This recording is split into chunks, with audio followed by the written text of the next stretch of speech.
కాకినాడ ప్రభుత్వ ఆసుపత్రిలో పారామెడికల్ విద్యార్థిపై 50 మందిపై లైంగిక వేధింపులపై కూడా సీరియస్ అవుతున్నారు. అలాగే మహిళా సంఘాలందరూ కూడా దీనిపై నిరసన అయితే వ్యక్తం చేస్తున్నటువంటి పరిస్థితి. ఎవరైతే నిందితున్నారో కళ్యాణ్ చక్రవర్తితో పాటు మరో నిందితునైతే పోలీసులు ప్రస్తుతం అయితే విచారణ అయితే చేపడుతున్నారు. దీనిపై ఉన్నతాధికారులు కూడా దీనిపై విచారణ అయితే వేగవంతం చేస్తున్నటువంటి పరిస్థితి ఉంది. దీనిపై అంటే తరచూ కూడా ఇటువంటి వివాదాలు అయితే జరుగుతున్నప్పటికీ దీనిపై పూర్తి స్థాయిలో ఆ నివేదిక అయితే ఎప్పుడు కూడా ఇవ్వలేదు. అలాగే పూర్తి స్థాయిపై ఎవరిపై కూడా చర్యలు తీసుకోలేదంటూ కూడా మండిపడుతున్నటువంటి పరిస్థితి. ప్రస్తుతం మహిళా సంఘాల నాయకులు అలాగే బేబీ రాణి గారు మాట్లాడే ప్రయత్నం చేద్దాం. మేడం చెప్పండి, ఏంటి ఈ ఘటన ఏ విధంగా చూడాలి?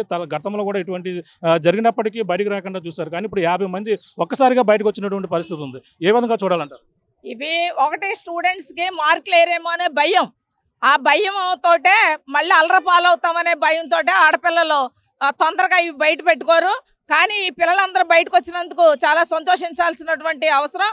కానీ చాలా దుర్మార్గంగా ఇది ఈవేళ ఇది ఒకటే కాదు, మొత్తం విచారణ చేస్తే చాలా బయటకు వస్తాయి. మొత్తం జీజీహెచ్లో ఉన్నటువంటి స్టాఫ్ మొత్తం విచారణ చేయాలి. విచారణ చేస్తే అనేక విషయాలు బయటకు వస్తాయి. ఎందుకంటే ల్యాబ్ టెక్నీషియన్ కళ్యాణ్ చక్రవర్తి అనేవాడు ఈ వేళలో వచ్చినట్టు కాదు, ఇక్కడికి ఎంతకు ముందు నుండి ఉన్నాడు సీనియర్. అతనికి ఒక టీం ఉంది, జిమ్ రాజు అనేవాడు, ఇలాగ 3-4 టీం ఉంది. వీళ్ళందరూ కలిసి ఆడపిల్లల యొక్క వాళ్ళు ట్రైనింగ్లో ఉండగా ఏదో పనిలో ఉంటారు, ఏదో టెస్టులు చేస్తూ ఉంటారు. ఆ టైంలో వాళ్ళ అవయవాలని పర్సనల్ ప్లేస్ని వాళ్ళు సెల్ ఫోన్లో చిత్రీకరించి మళ్ళీ వాళ్ళకే వాటిని పంపించి లైంగిక వేధింపులకి గురి చేయడం.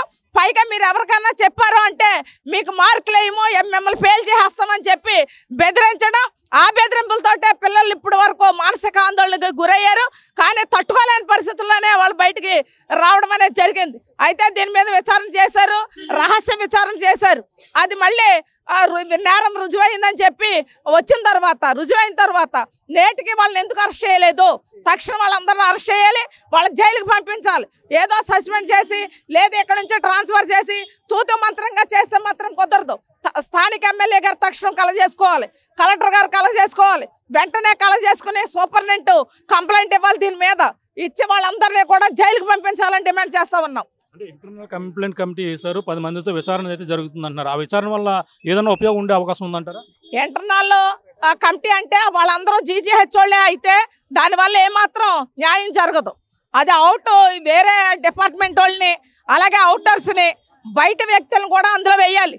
అలా వేసినప్పుడే అది న్యాయమా అన్యాయమా అనేది తెలుస్తారు. అంతేగాని అక్కడే వేస్తే మాత్రం ఆ కమిటీ రుజువు కాదు. వాళ్ళ సాక్ష్యాలు సక్రమంగా ఎవరు వాళ్ళు కాపాడుకునే పనే చేస్తారు.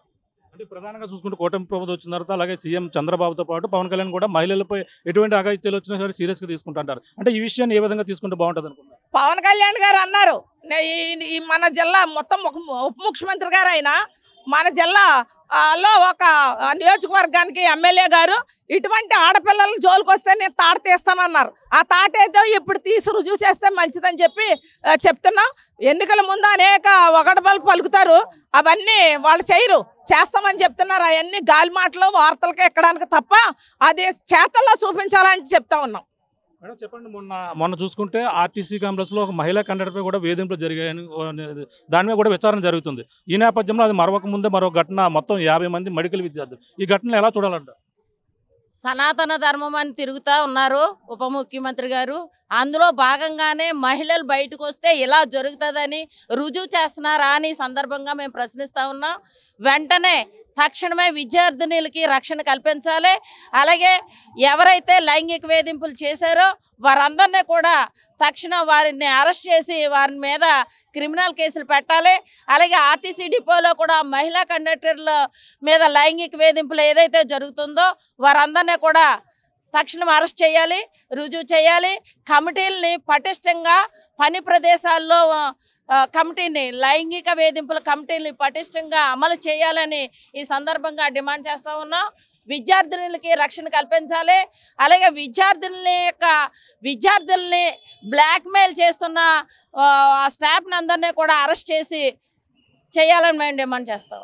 చెప్పండి, అంటే ఇక్కడ ఎక్కడైనా వర్క్ చేసేటప్పుడు ఎటువంటి కమిటీలు ఉంటాయి? ప్రత్యేకంగా లైంగిక వేధింపుల చట్టం కూడా ఉంటాయి. ఇవన్నీ కూడా పూర్తి స్థాయిలో అన్ని ప్రదేశాల్లో కూడా అంటారా? అన్ని డిపార్ట్మెంట్లో లేవండి. ఇక్కడైతే లైంగిక వేధింపులు అనేది మాత్రం చాలా ఘోరం జరుగుతుంది. బయటికి రానివ్వకుండా అధికారులే దానికి వాళ్ళ మనుషులు ఉన్నారనుకోండి, వాళ్ళ మనుషులు తొక్కిపెట్టేసి పైకి రానివ్వకుండా ఇప్పుడు మా సీఏట నాయకత్వం వస్తేనే కానీ మాకు ఆడవాళ్ళకి మహిళలకి ఎవరు తెలియలేదండి. ఇక్కడ వర్క్ చేస్తున్నాం, నైట్ డ్యూటీలు చేస్తాం, మాకు రక్షణ అనేది కూడా ఉండాలి కదా.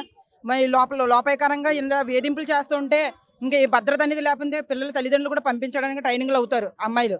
అలాగే మేము ఇక్కడ వర్క్ చేస్తాం, నైట్ డ్యూటీలు చేస్తాం. మాకు అలాగా ఏంటండి దీనికి. అందువలన మీరు దయించి ఈ ప్రభుత్వం కూటమి ప్రభుత్వం అన్నారు, ఏం ప్రభుత్వం ఏం పట్టించుకుంటుంది? మహిళలకి ఎక్కడైనా సేఫ్గా వెళ్ళి వాళ్ళ వర్క్ వాళ్ళు చేసుకుందామన్నా ధైర్యంగా చేసుకోవడానికి లేని పరిస్థితి. అధికారులే ఉండి లోపాయకరంగా కొమ్మక్కైపోయి ఇది చేస్తున్నది కరెక్ట్ కాదు. అది దయించి ఇక్కడ ఉన్న అధికారులు నెక్స్ట్ మన కలెక్టర్ గారు స్పందించి వెంటనే విద్యార్థులకు తగిన న్యాయం చేయాలని, వాళ్ళని అరెస్ట్ చేయాలని, వాళ్ళు బెయిల్ రాకుండా కూడా చేయాలని మేము కోరుకుంటున్నాం. చెప్పండి, అంటే ప్రభుత్వ ఆసుపత్రి అంటే ఎంతో పేరుగాంచింది. మన ప్రభుత్వ ఆసుపత్రిలో ఇటువంటి వేధింపులు అంటే గతంలో ఎన్నో జరిగినా బయటకు రాకుండా చేసేవారు. కానీ ఇక్కడ 50 మంది అమ్మాయిలు కాబట్టి ఒక్కసారిగా రావడం ఇదంతా కూడా సంచలనంగా మారింది. ఎటువంటి చర్యలు తీసుకుంటే బాగుంటుంది అనుకుంటున్నాను? ఒక మహిళ హోమ్ మినిస్టర్గా ఉన్నటువంటి రాష్ట్రం ఇది. కాబట్టి మహిళ హోమ్ మినిస్టర్గా ఉన్న రాష్ట్రంలో మహిళలకి మరింత భద్రత ఉంటుంది అని చెప్పి జనరల్గా ఎవరైనా ఆశిస్తారో మేము కూడా అదే ఆశిస్తున్నాం. అది ఆచరణలో జరగట్లేదు. సాధారణంగా ఆడపిల్లల మీద వేధింపులు జరిగినప్పుడు అందరూ చెప్పుకోవడానికి ముందుకు రారు, ఎందుకు వచ్చింది లేదని అనుకుంటారు. కానీ ఏదో రకంగా కొద్దిమంది బయటకు వచ్చారు. బయటికి రావడానికి మనం అభినందించాలి, వారికి భరోసా ఇవ్వాలి. ఇప్పుడు నేరస్తులను ఏంటంటే ఏదో సస్పెన్షన్ చేశారు అన్నట్టుగా గాలి వార్తలు వస్తున్నాయి. అది సరిపోతుంది. ఓ టైం బౌండ్ ప్రకటించండి.